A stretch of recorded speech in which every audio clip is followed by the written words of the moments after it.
일단 오늘 나온 리얼미터 최저치 경신했습니다. 긍정 22.3, 부정 76.1, 75.1. 예. 리얼미터는 자동응답입니다. 기계가 물어보는 거예요. 리얼미터 사상 가장 최저의 지지율입니다. 22.3%. 기계가 물어봐도 솔직하게 윤석열 잘한다고 답하는 사람이 22%밖에 없는 거예요. 심각한 거죠. 그래도 많이 내려갔네요. 우리나라 국민 10명 중 2명 정도만 윤석열을 잘한다고 생각하는 거죠. 2명이나. 그러니까요. 자, 일간 변화도 한번 보겠습니다. 실제로 보면은 윤석열이 기자회견 했던 날이 7일이었죠. 목요일 날.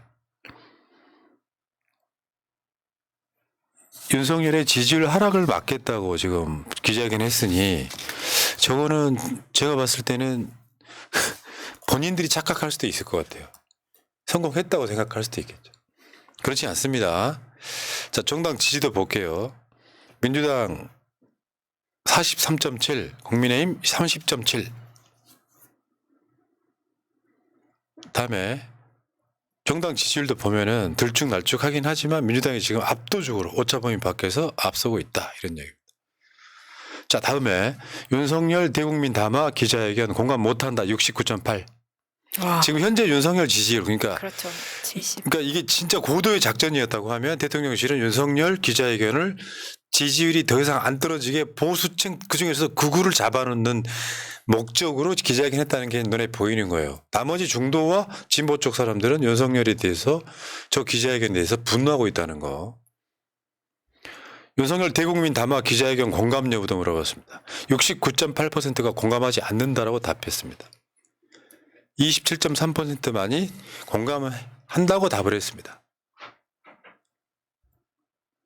다음에 명태균, 김건희 정치적 개입 해명 공감 여부를 물어봤습니다. 불충분한 해명이었다 72.4, 충분한 해명이었다 24.3.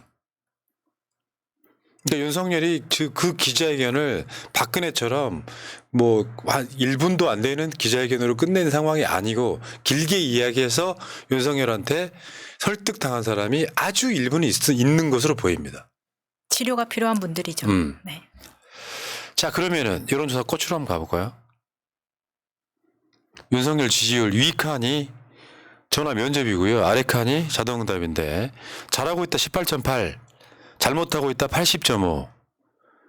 자동응답은 잘하고 있다 22.1, 잘못하고 있다 76.8. 저는 여론조사 꽃이 가장 정확할 거라고 보는 사람이에요. 정확하게 해야만 되고요. 목적이 실제 여론을 보고 싶었던 거거든요. 거기에 굉장히 많은 기술들이 동원되는데 현재 윤석열 지지율은 전화면접 기준 18.8%가 맞을 겁니다. 정당 지지도 한번 볼까요? 민주당 자동응답 49.5, 국민의힘 25.7, 전화면접 민주당 52.3, 국민의힘 26.7. 차기 대권주자 적합인물 한번 보겠습니다. 이재명 39.3, 한동훈 12.7. 이거 점점점 벌어지네요. 차이가 더 벌어지죠. 잘하면 조국 대표랑 역전되겠다. 그러니까 이번에 정말 찍소리 못한다는 거를 계속 거듭해서 보여주기 때문에 국민의힘 안에서 한동훈을 비토하는 세력들이 엄청 많습니다. 지금. 이것도 아니고 저것도 아니죠. 한동훈은야말로 정말 이것도 아니고 저것도 아니에요. 어떻게 보면 한동훈은 권력에 더 비굴한 사람일 수도 맞아요. 있을 것 같아요. 자, 그리고 윤석열의 대국민 담화를 평가하는 걸 물어봤어요. 변한 것이 없는 무의미한 담화였다가 73.1, 74.1 각각. 반성과 성찰을 담은 담화였다 18.4, 18.1. 반성과 성찰을 담았다. 반성과 성찰 담긴 담았는데 뭘 반성하고 뭘 성찰하는지는 몰라. 어쨌든 어쨌든 죄송합니다라고 했는데 뭐 뭘 죄송한지 이런 건 전혀 없고. 그러니까 그런 거라니까요. 계속해서 의혹이 터져 나오고 자기 육성까지 나왔단 말이에요. 그러면 지금 윤석열이는 솔직히 말씀드리면 대구 경북의 대통령이에요. 그분들이 분노해가지고 지지율을 더 빼면 나는 끝난다라고 생각을 해서 그분들 수준에 맞는 설명과 해명을 한 거예요. 그러니까 그 어르신들이 그랬구나 이렇게 되는 상황인 거죠. 근데 겁 무너집니다 지금. 자 다음 한번 보겠습니다. 김건희 특검법 3차 표결 국힘이 어떻게 대응해야 된다고 생각하십니까? 질문을 했습니다. 국민의힘 의원들은 김건희 특검법을 찬성해야 된다가 67.7, 69.0 각각, 다음에 반대해야 된다가 24.5, 21.2 이렇게 됩니다. 문제는 28일이에요. 28일. 14일 날 통과시키고 재의결하는 날이에요. 그때 어떻게 대응하느냐가 굉장히 많은 전략들이 오고 갈 겁니다. 지금 대구 경북과 60대 70대들도 전부 다 이거는 특검법을 찬성해야 된다의 의견이 더 많기 때문에 지금 굉장히 힘들 겁니다. 그다음 윤석열이가 트럼프를 상대할 역량이 있겠냐 이렇게 물어봤습니다. 상대할 역량이 없다 66.5, 66.9. 역량이 있다 29.9, 24.8. 무슨 과학이냐? 막연한 기대. 아니 그러니까 저렇게 윤석열이를 보고도 사람이라는 게 그런 표현이 적절한지 모르겠습니다만 정상과 비정상을 가르는 건요. 아주 일반적이고 상식적인 걸 정상이라고 하는 거예요. 근데 일반적이고 상식적이지 않은 걸 비정상이라고 하는 거예요. 그래서 옛날에 비정상의 정상화라는 표현 우리가 썼잖아요. 상식적으로 만들어 가는 건데 윤석열이가 트럼프를 상대할 역량이 있겠어요? 바이든한테도 바이든 발가락 빨아버렸는데. 제가 봤을 때 둘이 다이다이 맞다이를 쪄도 져요. 이 트럼프가 무서운 거는요. 영리한데 사악하다는 거. 네. 자 다음 보겠습니다. 윤석열 정권의 임기가 다음 중 어떤 방식으로 끝나야 된다고 생각하십니까? 질문이 사악합니다. 지금 보면은 이런 게 있어. 임기를 채우지 못하고 퇴임 또는 해임인데 뭐냐면 임기 만료 전 하야, 탄핵으로 파면, 임기 단축 개헌으로 조기 종료해가지고 이게 합쳐서 임기 못 채우고 퇴임 또는 해임 61.4, 70.3. 그리고 5년 임기 만료 퇴임해야 된다 하시는 분들은 34.7, 27.0 이렇게 됩니다. 그러니까 국민들 한 70% 정도 가량은 어떤 방법이든 끌어내려라 이런 뜻이에요. 아니 70%의 지지를 갖고도 못하면 그 민주당 욕먹는다니까.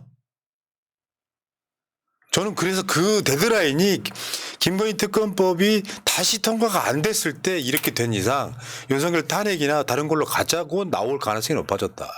그 사이에 민주당은 굉장히 많은 국민의힘 국회의원들 설득 작업과 여론전을 해야 된다고 생각해요. 이미 표를 가지고 올 수 있는 중도층에서도 많이 밀리고 있기 때문에 그냥 대통령으로서의 생명은 다 끝난 것 같습니다. 이렇게 이미 오래전부터 공무원들이 말 안 듣는다는 이야기 들었는데 이 정도 되면은 정부는 마비 상태라고 보여집니다. 이게요. 민주당 국회의원들 잘 들으세요. 절대 다수의 국민들은 윤석열을 탄핵시켜야 된다로 끝나는 게 아니고요. 윤석열은 탄핵될 거야라는 기대까지 갖고 있단 말이에요. 못 견디겠는 거야. 너무 대통령직을 잘 못해서. 그런데 이 분위기 지금 한참 끌어올랐는데 이 분위기가 유야무야 끝나잖아요. 그 화살은 다 민주당한테 가요. 그리고 지금까지 뭉쳐있던 민주 진보 상식적인 시민들은 뿔뿔이 흩어집니다. 생각 한번 해봐요. 임기가 2년 반 지났는데 윤석열이 계속 간다고 생각해봐요. 설사 2년 후에 탄핵이 될지라도 이 자를 우리가 그러니까 국민의 이름으로 응징할 수 있다고 생각하면 사람들 끝까지 갑니다. 그런데 그게 안 되는 상황에서 임기가 쭉 가버리잖아요. 다음 대선 굉장히 위험해지는 거예요. 전 그렇게 생각을 해요. 지금 시점은 윤석열이 어떤 상황에서도 윤석열을 어떤 방법으로든 끌어내려야만 되는 상황이에요. 그러니까 저번에 내가 그 촛불 무대에 올라가서 앞으로 윤석열 6개월 남았습니다 하니까 여러분들이 야유를 정말 대차게 보내셔가지고 제가 계속 깎았죠. 5개월, 4개월, 3개월, 2개월 다음 달 이렇게 이야기를 했었는데 제가 말했던 그때 올라갔던 시점이 12월 달이에요. 6개월 남았다고 한 게. 근데 그래도 시간이 이렇게 지나가지 않습니까? 지금 여론은 윤석열을 어떻게든지 끌어내려라. 그러면 나머지 몫은 민주당 몫이 되는 거거든요. 물론 여러분들이 민주당을 대상화만 시키면 안 되고요. 촛불에 많이 나오셔야 되는데 민주당도 뭔가 작업을 하겠죠.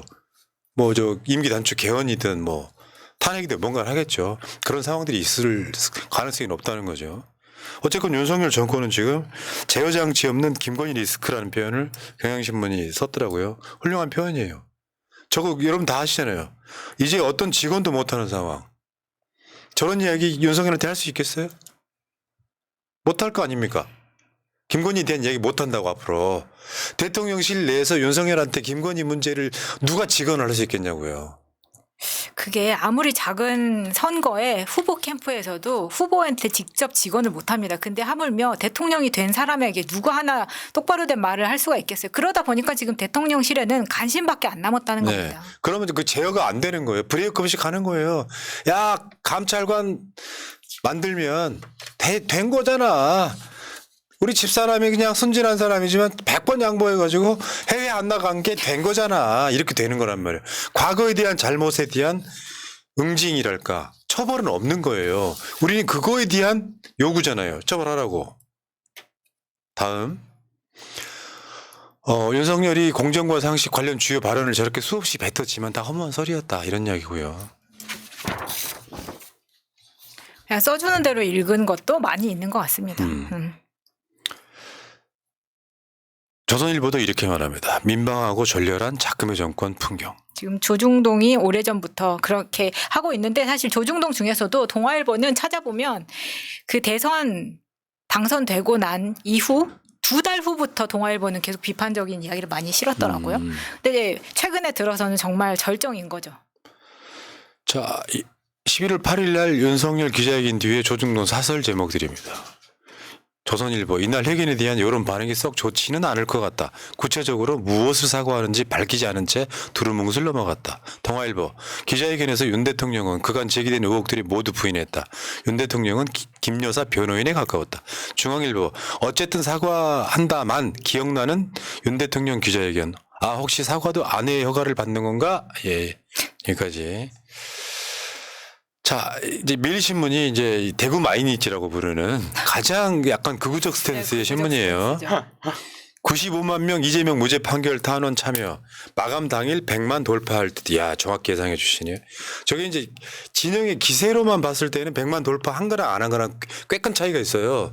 왠지 99만에 끝나면 실패한 것 같잖아요. 홈쇼핑 가격표 같은 그런 거예요. 매일신문이 홍보까지 해주는 거죠 지금. 진영은 이제 똘똘 뭉치고 있다 이렇게 진영 결집 상황을 이야기하는 것 같고요. 자 윤석열 지난주 금요일 갤럽 여론조사 수치를 한번 보면은 저기 보시면 실제로 전 상황인 거죠. 대구 경북 긍정 23 부정 63 40대는 긍정 9 부정 85인데 지금 보수층에서는 34대 59 이런 식으로 보수가 떠나고 있다 이렇게 보면 될 것 같고 이제 그 여러 가지 흐름 중에서 그러니까 이번 주 금요일 갤럽 여론조사도 중요할 것 같은데 지금 분위기는 지금 예상하건대 대통령실이 어떤 요설로 지금 버티고 있는 상황이면 그 즈음 딱 비슷하게 나올 가능성이 높아요.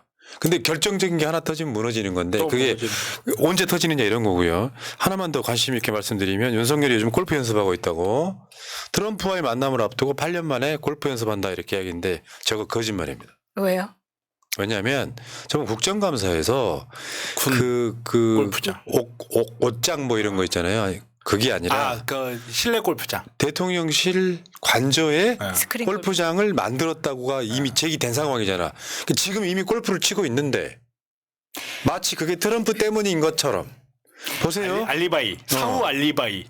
그러니까 저번에 국정감사 때는 장경태 의원이 저 대정부 질문할 때 김용희 의원한테 물어보잖아요. 윤석열 부부가 골프 쳤다는 뭐 그 이야기를 물어보잖아요. 들어왔다. 아니라고 했었잖아요.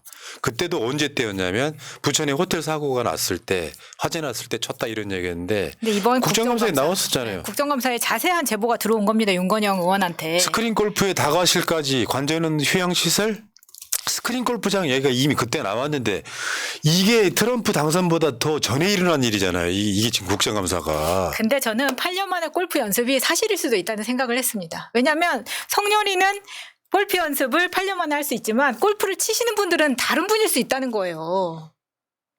그러니까 언니는 골프를 치고 오빠는 옆에서 여사님 나이샷 이 정도 할 수 있지 않았을까라는 생각을 해봅니다. 그러다 보니까 정확하게 골프를 치는 사람은 스크린 골프를 치는 사람은 이건 여사님 용일 수도 있다는 거죠. 뭐 여사님 용이 됐건 누가 됐건 아니 트럼프에 대응한다는 사람이 한다는 게 골프라는 게 많이 되냐고. 맞아. 수준 떨어지는 거예요. 그게 그렇지. 아니 지금 남북한 사이의 산적한 이슈부터 시작해가지고 그 사이에서 어떻게 이해관계를 조절할 것인가 이거에 대해서 트럼프의 공약이 무엇이었고 그 공약을 분석하고 우리는 어디에 서가지고 어떻게 이해관계를 챙길 것인가 이걸 고민해야 되는데 골프 치고 있는 거야. 아니 그리고 연습을 왜 합니까? 이기려고? 못 쳐주면 되지. 내가 그게 불안하다니까 이겨버릴 것 같아가지고 아유 우리 트럼프가 각계에서는 연습 좀 더 하셔야 되겠네 이러고 막 보디해버리고 막. 그렇게 트럼프와 골프 치다가 골로 가신 분이 계시죠. 네, 아베요. 네. 되게 유명한 거죠. 저슨 아베가 벌러덩 굴러 떨어지는 장면 부끄러웠다는 이야기고요. 아베하고 트럼프하고 진짜 그렇게 친했지만 아베 그냥 한 방에 가지 않습니까? 자, 트럼프 아베 사진 한번 보여드리고 이재명 대표가 윤석열이 트럼프랑 케미가 안 맞을 것 같다. 맞으면 더 걱정이다. 이게 굉장히 중요한 명언을 남겼어요. 진짜 무서운 말이죠, 정말. 맞으면 더. 진짜 무서운 말. 근데 진짜 냉정하게 이건 나는 안 그랬으면 좋겠어.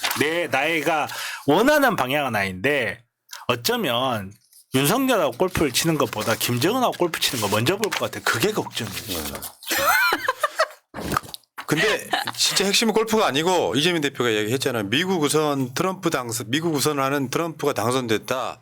윤석열 외교는 대전환해야 된다. 이 이야기가 더 핵심이에요. 그러니까 지금 민주당은 여당도 아닌데 트럼프 당선 관련해서 각종 뭔가 막 회의를 되게 많이 열고 있더라고요. 참 여기까지 하시고요. 자 어쨌건 윤석열이 골프를 시작했다는 얘기인데 참 재밌네요 정말. 대책이 없는 정말. 아유. 기대됩니다. 디귿 티어들. 자, 두 분 고생하셨고요. 자, 중요한 분과 인터뷰 더 하겠습니다. 일단 다음 주에 봬요. 고맙습니다.